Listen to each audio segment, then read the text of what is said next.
हार्दिक स्वागत है। तो आज हम लोग बात करने वाले हैं सोलो लेवलिंग के एपिसोड नंबर 13 के बारे में। तो पिछले एपिसोड में हमने देखा जिन्वो को फाइनली जाकर मोनार्च ऑफ शैडोज का पावर मिल जाता है और उसी के साथ साथ जिन्वो इग्रिस का भी शैडो एक्सट्रैक्ट कर लेता है और फाइनली जाकर जिन्वो का जॉब चेंज क्वेस्ट भी खत्म हो जाता है। इसके बाद जिन्वो जॉब चेंज क्वेस्ट के डंजन से बाहर निकलता है और सीधे अपने घर पे जाकर लुढ़क जाता है और बहुत देर तक सोने के बाद यहाँ पर जिन्वो का फोन अचानक से बजने लगता है। जिन्हा ने यहाँ पर जिन्वो को कॉल किया था। आज जिन्हा के स्कूल पे पेरेंट टीचर मीटिंग था तो जिन्वो को वहाँ पर जाना था। जिन्हा यहाँ पर जिन्वो को फोन करके डांटने लगती है। जिन्वो यहाँ पर सोते सोते पूछता है वैसे अभी वक्त क्या हुआ है। जिन्हा यहाँ पर फोन पे चिल्ला के कहती है कि अभी 2 बज चुके हैं। जिन्वो इसको सुनकर तुरंत जंप मार के बिस्तर से उठ जाता है। जिन्हा यहाँ पर चिल्ला के फोन पे कहती है कि 5 बजे उसके स्कूल पे पेरेंट टीचर मीटिंग है। जिन्वो कहता है तुम चिंता मत करो, मैं वहाँ पर समय से पहुंच जाऊंगा। जिन्वो इसके बाद तैयार बयार होकर स्कूल पे जाने से पहले सबसे पहले बैंक में जाता है। जिन्वो यहाँ पर बैंक पे एक डेबिट कार्ड और अपने पासबुक को अपडेट करने के लिए आया था। जिन्वो जैसे अपना पासबुक उस बैंक के एम्प्लॉय को देता है, बैंक का वो एम्प्लॉय जिन्वो के पासबुक को अपडेट करती है और इसके बाद वो देखती है कि जिन्वो के पासबुक में 1.4 बिलियन रुपए है। इतने पैसे देखकर वो लड़की काफी ज्यादा शॉक हो जाती है। वो लड़की पूछती है वैसे सर क्या मैं जान सकती हूँ कि आप क्या करते हैं। जिन्वो कहता है मैं एक हंटर हूँ। वो लड़की अपने मनी मन कहती है मैंने सुना था कि हंटर्स बहुत पैसे वाले होते हैं, मेरे ख्याल से ये काफी हाई रैंक के हंटर है। इसके बाद वो लड़की मौके पे चौका मारने के लिए जिन्वो को यहाँ पर बैंक के इन्वेस्टमेंट पॉलिसीज के बारे में समझाने लगती है, लेकिन यहाँ पर जिन्वो साफ साफ मना कर देता है। इसके बाद जिन्वो बहुत ही सच धज कर यहाँ पर जिन्हा के स्कूल में जाता है, जिसे देखने के बाद यहाँ पर जिन्हा कहती है आखिरकार तुम हो कौन और असली वाला संग जिन्वो कहाँ पर है। जिन्वो यहाँ पर कहता है क्या मैं अच्छा नहीं दिख रहा। जिन्हा कहती है मुझे कोई आइडिया नहीं था कि कोई इतना जल्दी इतना चेंज हो सकता है। जिन्वो कहता है मुझे लगा कि आज तुम्हारा पेरेंट टीचर मीटिंग है तो मैंने सोचा कि थोड़ा तैयार शैयार होके जाया जाए। लेकिन जिन्वो जैसे स्कूल पे एंट्री मारता है सारे लड़के यहाँ पर जिन्वो को देखकर दीवाने हो जाते हैं और वो लोग आपस में ही यहाँ पर जिन्वो के बारे में बात करने लगते हैं। जिन्हा यहाँ पर जिन्वो के पॉपुलैरिटी को देखकर कहती है अरे उससे याद आया कल रात तो तुम घर पे नहीं आए थे ना, और मेरे ख्याल से तुम्हारा कोई गर्लफ्रेंड भी नहीं है, क्या कहते हो कोई हाई स्कूलर के साथ मैं तुम्हें सेट कर दूं। जिन्वो यहाँ पर जिन्हा को सबक सिखाने के लिए उसके गाल खींचने लगता है। इसके बाद जिन्वो यहाँ पर जिन्हा के होमरूम टीचर के ऑफिस में चला जाता है। जिन्हा की होमरूम टीचर कहती है मुझे तो पता ही नहीं था कि जिन्हा का इतना हैंडसम भाई भी है। हमें यहाँ पर जानने मिलता है कि जिन्वो भी इसी स्कूल में पढ़ा था, लेकिन जिन्वो ने इस टीचर को पहले कभी भी नहीं देखा था। इसके बाद वो दोनों बैठकर जिन्हा के बारे में बात करने लगते हैं। जिन्हा के होमरूम टीचर कहते हैं कि जिन्हा बहुत ही ब्रिलियंट स्टूडेंट है और सभी के लिए वो एक इंस्पिरेशन है। हमें यहाँ पर यह भी जानने मिलता है कि जिन्हा हाई स्कूल के बाद मेडिकल स्कूल में पढ़ना चाहती है। जिन्हा के होमरूम टीचर कहते हैं जिन्हा के ग्रेड्स काफी अच्छे हैं तो उसके ऊपर ज्यादा प्रेशर मत डालिएगा। वैसे मैंने सुना कि आप एक हंटर हैं, अगर जिन्हा के अंदर भी हंटर्स के पावर आ जाए तो आप क्या करेंगे, क्या आप उसे हंटर बनाएंगे। जिन्हा को एक हंटर बनाने की बात सुनते ही जिन्वो तुरंत इसके बारे में मना कर देता है।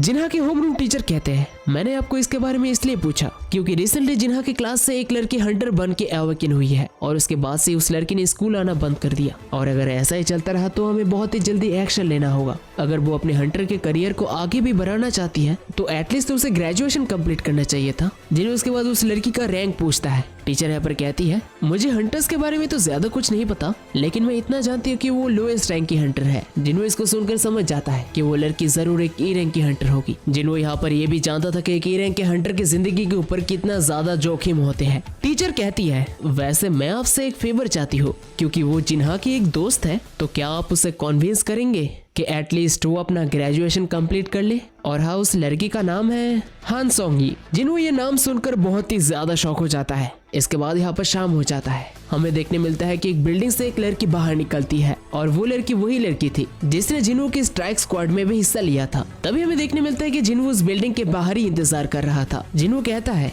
ये दुनिया काफी छोटी है, मुझे लगा था कि वो तुम ही होगी। वो लड़की जिन्हों को यहाँ पर देखकर बहुत ही ज्यादा शौक थी। वो लड़की कहती है वैसे आप यहाँ पर क्या कर रहे हैं मिस्टर, क्या आप वही हो जिसके साथ मुझे टीचर बात करने के लिए बोल रही थी। जिन्वो इसके बाद अपने फोन से जिन्हा और उसका एक फोटो निकालता है। जिन्वो पूछता है क्या ये लड़की तुम्हारी दोस्त है। वो लड़की कहती है हाँ, ये जिन्हा है। क्या आप जिन्हा के बड़े भाई हैं? मैं आपसे मिलने एक बार जिन्हा के साथ हॉस्पिटल में गई थी। अभी मुझे समझ में आया कि टीचर मुझे आपके साथ बात करवाना क्यों चाहती थी। मुझे नहीं पता कि स्कूल में क्या हुआ और टीचर ने आपको क्या कहने को बोला है, लेकिन मैं और स्कूल में नहीं जाने वाली और मैं हंटर का जॉब भी नहीं छोड़ने वाली। जिन्हों कहता है, तुम जानती हो ना कि तुम एक रैंक के हंटर हो, रेगुलर अटैक मॉन्स्टर के ऊपर काम नहीं आते और ऊपर से तुम्हें एक अच्छा वाला मैजिक वेपन भी चाहिए होता है, और अगर तुमने एक वेपन खरीद भी लिया तो वो बहुत ही जल्दी खराब हो जाएगा और इसी वजह से ई रैंक हंटर के लिए प्रॉफिट बनाना बहुत ही ज्यादा मुश्किल है। या फिर तुम बिना वेपन के लड़ना चाहते हो? अब ये मत कहना कि तुम्हें कुछ पैसे मिल गए हैं तो तुम इसी वजह से हंटर के जॉब को छोड़ना नहीं चाहती।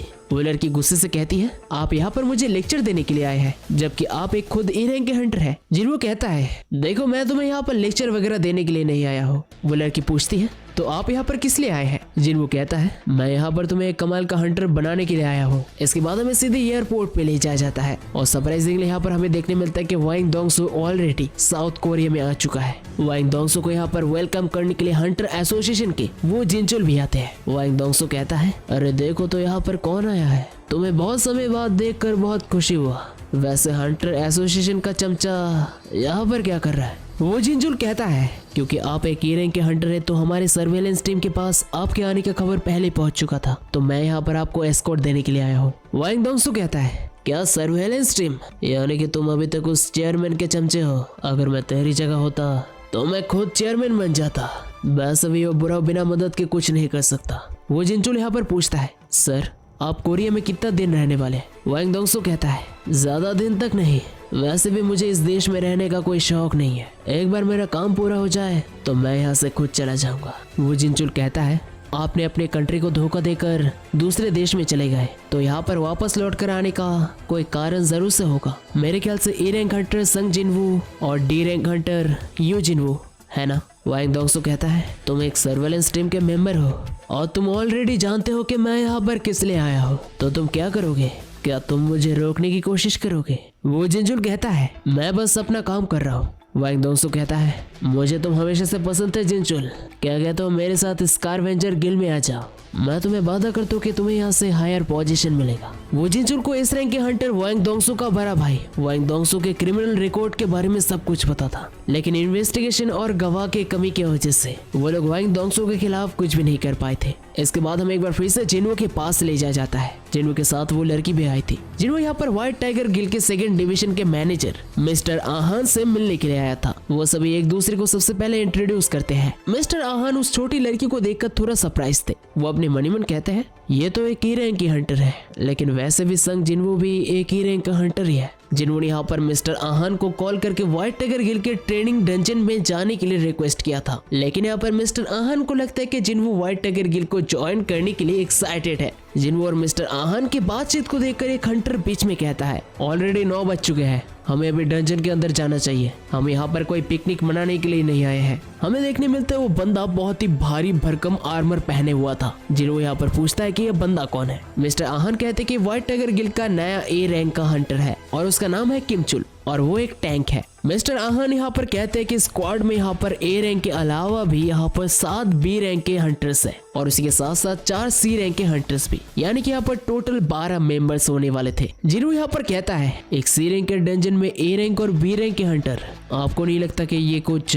मिस्टर आहान कहते हैं, भले ये एक सी रैंक का गेट हो, लेकिन ये हंटर्स अभी भी नए हैं, तो हम लोग उनके एक्सपीरियंस के लिए ये कर रहे हैं। जिन्हों यहाँ पर पहले तो डिसएग्री करता है, लेकिन तभी वो सोचता है शायद ये सॉन्ग ये के लिए एक अच्छा सबक होगा। उसे पता चल जाएगा कि डंजन के अंदर ए रैंक के हंटर्स कितने ज्यादा बेबस होते हैं। डंजन के अंदर एंटर करने से पहले मिस्टर आहान का सेक्रेटरी जिन्हो को कुछ कहता है। वो जिन्हो को यहाँ पर साइड लाइन्स में रहने के लिए कहता है, क्योंकि अगर जिन्हो डंजन के अंदर जाकर पकड़ संभालता है तो सी रैंक का डंजन बहुत ही आसानी से क्लियर हो जाएगा। इसके बाद सभी लोग एक एक करके डंजन के अंदर एंटर करते हैं। अचानक से डंजन का गेट का रंग लाल हो जाता है। जिन्हो यहाँ पर जब गेट क्रॉस कर ही रहा था, वो अपने मनी मन कहता है, ये सब क्या है? ऐसा लग रहा है कि कोई ववेंडर मुझे अपनी तरफ खींच रहा है। नहीं, यहाँ पर कुछ तो अलग है। एक गेट का रंग ऐसे चेंज नहीं हो सकता और मुझे इस गेट के अंदर से खतरा महसूस हो रहा है। मुझे जल्द से जल्द इस गेट से बाहर आना ही होगा।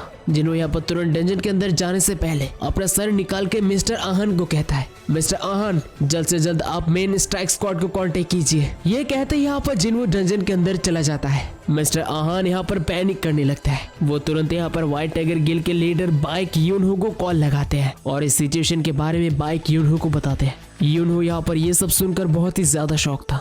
बाइक यूनहो यहाँ पर कहता है, लगता है मुझे वहाँ पर खुद आना होगा। इसके बाद एक बार फिर से हमें वांग दोंगसो और जिनचुल के पास ले जाया जाता है। वांग दोंगसो यहाँ पर जिनचुल से पूछता है, वैसे मेरे भाई के अंतिम संस्कार का क्या हुआ? जिनचुल कहता है, हम लोगों ने अभी तक आपके भाई के बॉडी को सीक्रेट रखा है, क्या आप मॉर्ग रूम में जाकर देखना चाहेंगे? वांग दोंगसो कहता है, जो मर गया है उसके पीछे मेरा कोई इंटरेस्ट नहीं है, बल्कि मुझे उस पर इंटरेस्ट है जो बखेरा उसने खड़ा किया था। जिनचुल इसके बाद कहता है, तो अभी आपको कहाँ पर जाना है? वांग दोंगसो कहता है, मुझे डंजन पे लेकर चलो, मुझे उन बंदों को ढूंढना है जिन्होंने ये सब कुछ शुरू किया था। जिनचुल कहता है, कोरिया में बहुत सारे गेट्स हैं, आप उन्हें कहाँ से ढूंढेंगे? वांग दोंगसो कहता है, ये 21st सेंचुरी है, यहाँ पर कुछ भी मुश्किल नहीं है। ई रैंक हंटर संग जिनवो अभी अभी वो गेट के अंदर गया है। जिनचुल कहता है, मैं आपको फिर से याद दिला देता हूँ, डंजन में जाने के लिए कुछ रूल्स होते हैं, तो हमारे सोसाइटी का रूल डंजन के रूल के अंदर अप्लाई नहीं होता। मैं आशा करता हूँ कि आप समझेंगे। लेकिन यहाँ पर वांग दोंगसो बहुत ही ज्यादा गुस्सा हो जाता है। वांग दोंगसो कहता है, वो जिनचुल अपने काम से काम रखो, मैं उन लड़कों को डंजन के अंदर गाड़ के रख दूंगा। मैं डंजन के अंदर क्या करूँ या ना करूँ ये मेरा मर्जी है, समझ गए? जिनचुल कहता है, हाँ बिल्कुल।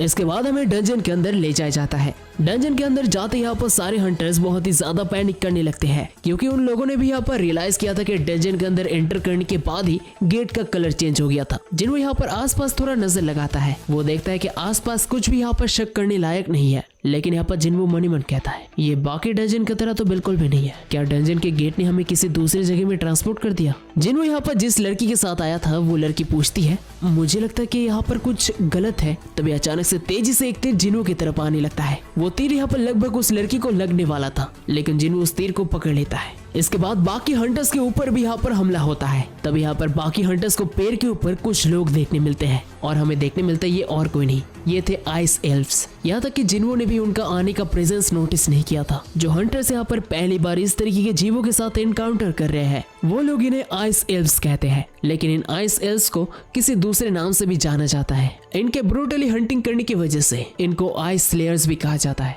इसके बाद हमें गेट के बाहर ले जाया जाता है, जहाँ पर व्हाइट टाइगर गिल के लीडर बाइक यूनहो आ चुके थे। यहाँ तक कि बाइक यूनहो भी यहाँ पर गेट के अंदर एंटर नहीं कर पा रही थे। बाइक यूनहो यहाँ पर पूछता है, ये सब क्या है? ये तो एक सी रैंक का गेट था, है ना? मिस्टर आहन कहते हैं, हाँ सर, ये सी रैंक का ही गेट था। बाइक यूनहो यहाँ पर पूछते हैं, क्या तुमने एसोसिएशन को इसके बारे में बताया? मिस्टर आहन कहते हैं, अब मैंने उन लोगों को बताया, लेकिन वो लोग इसे सी रैंक के गेट कह के इग्नोर कर रहे हैं। बाइक यूनहो ये सुनकर बहुत ही ज्यादा गुस्सा हो जाता है। बाइक यूनहो यहाँ पर मनी मन कहता है, एक रेड गेट सिर्फ हायर रैंक के डंजन में ही अपीयर होता है। मेरे ख्याल से इस गेट के पीछे कोई एक दूसरा दुनिया है। यहाँ पर कुछ न कुछ गड़बड़ जरूर है। जो मैना इस गेट से आ रहा है वो लगभग यहाँ पर बी रैंक की होगा, या फिर ए रैंक का भी हो सकता है। मिस्टर आहन यहाँ पर पूछता है, वैसे सर क्या हम लोग एक बार फिर से गेट का पैरामीटर माप के देखें? लेकिन यहाँ पर बाइक यूनहो कहता है, ये गेट पहले से ही रेड हो चुका है, तो इसका पैरामीटर अभी मापा नहीं जा सकता। वैसे कितने हंटर्स गेट के अंदर गए हैं? मिस्टर आहन कहते हैं कि एक ए रैंक का हंटर, 7 बी रैंक के हंटर्स और उसके साथ साथ कुछ नए रिक्रूट्स। बाइक यूनहो यहाँ पर कहता है, अगर ये गेट बी रैंक का हुआ तो उनके टीम में एटलीस्ट 3 ए रैंक के हंटर होना चाहिए, और अगर ये ए रैंक का हुआ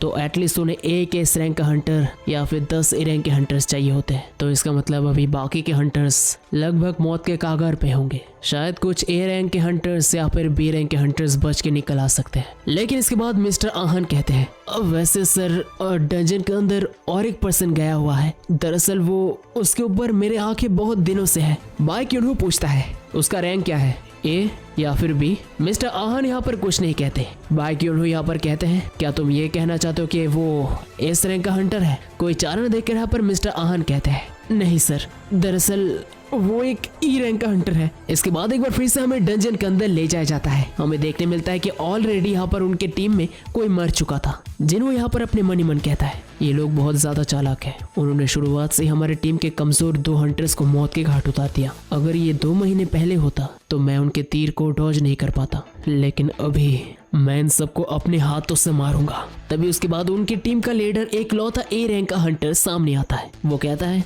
जैसे कि तुम लोगों ने मेरे ख्याल से नोटिस किया होगा, हम लोग एक रेड गेट के अंदर है। हम लोग नहीं जानते कि हम लोग जिंदा वापस जा पाएंगे या फिर नहीं, या फिर हो सकता है कि एक डंजन ब्रेक भी आ जाए। रेड गेट का नाम सुनकर यहाँ पर सभी लोग बहुत ही ज्यादा शॉक हो जाते हैं। इसके बाद जिन्हो कहता है, रेड गेट एक ऐसा गेट है जो डंजन को किसी दूसरे डायमेंशन के साथ जोड़ता है, लेकिन अगर एक बार हम लोग रेड गेट के अंदर जाते हैं तो बाहर से कोई भी अंदर नहीं आ सकता और हम लोग भी बाहर नहीं जा सकते जब तक हम लोग डंजन को क्लियर ना कर दे या फिर कोई डंजन ब्रेक ना आ जाए, यानी कि हम लोग यहाँ पर फंस चुके हैं। ये बात सुनकर सभी लोग और भी ज्यादा डर जाते हैं। तो आगे क्या होने वाला है जिन्हो का चाल, इसके लिए बने रहे हमारे चैनल पर। तो आज के वीडियो